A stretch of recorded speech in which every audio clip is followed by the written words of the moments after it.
ఇదిగోండి. ఏం చేస్తున్నావు నువ్వు? కలగంటాడు బావా.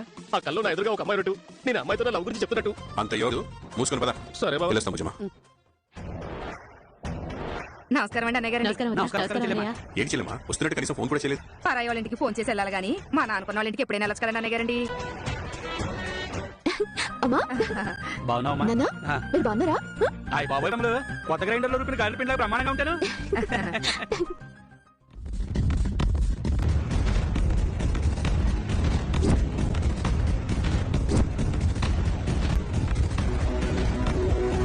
అన్నయ్య వదిన కూర్చోండి. మేం కాదండి వదిన గారండి, మీరు అన్నయ్య గారు కూర్చోవాలి. ఎందుకంటే మేము మీకు బట్టలెట్టాలి కదండి.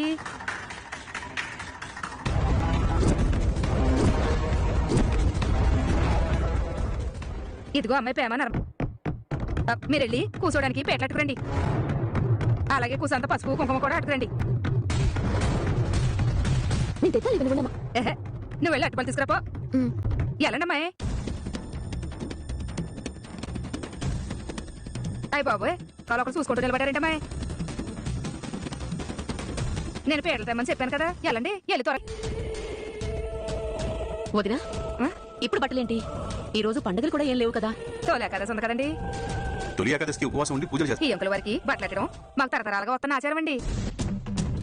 హాయ్, అవునండి బాగారండి. ఇడ్లీలోకి అల్లం చట్నీ తరతరాలుగా వస్తున్న సాంప్రదాయం ఎలాగో ఈ సాంప్రదాయం కూడా అంతేనండి.